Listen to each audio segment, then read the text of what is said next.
My first prediction is that in 2022, we will not see a federal comprehensive data protection law passed. Wow, you're really going out on a limb on that one, Stacey. It's a big risk, I'd say. In which country, Stacey?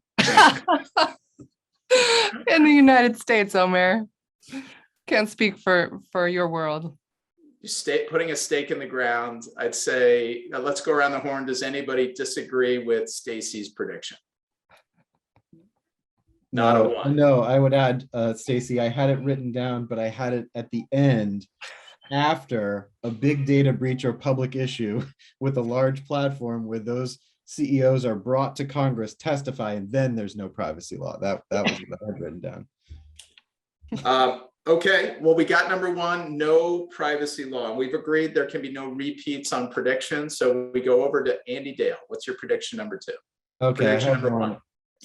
Number one is there will be multiple privacy tech IPOs and more privacy tech vendors enter the space, as well as some consolidation and M&A in that space too. Wow, that's three all in one, all of which also affects our particular space. Folks, reaction from the group. And by the way, for those who have joined us, thank you so much. And I see a lot of friends in the group. Please add your own privacy predictions to the Q&A if you have them. You can do them either anonymously or with your name, and we'll read them out as we're going. We'd love to hear if folks agree or disagree with some of these privacy predictions. So multiple IPOs, multiple new entrants in the space, and a couple of consolidations. Folks, any reactions to that before we go on to the next one? All agrees. I think we agree. Awesome. Omer, Stacey's nodding. Okay, off we go. Jocelyn. Sure. I'm going to start with, I think this might be an easy one. I think this is the year that India will have a national data protection law. Even though every year they think they're going to, this is the year I think they are. And between that and China, I know a lot of companies are not sure what to do. And I think it'll impact a lot of companies that have offsites in both of those countries, and then just doing business with both of those countries. So I'm really looking forward to the next few weeks to see if that actually happens. I love it. I think that's a big one.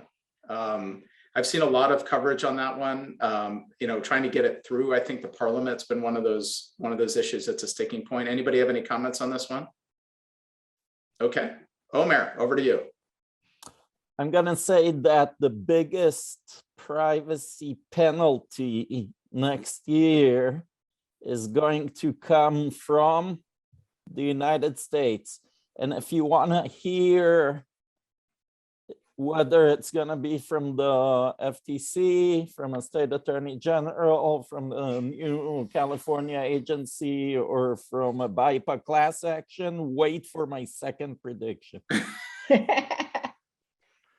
Right, that's a bold one. I like it. We'll have to, you're sort of packing two and disaggregating them into two, which is very strategic. Clearly loving private practice as a lawyer.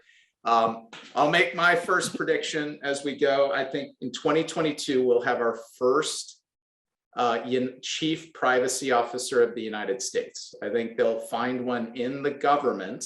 I predict they'll have a first federal chief privacy officer. Privacy is getting a lot of attention across the administration.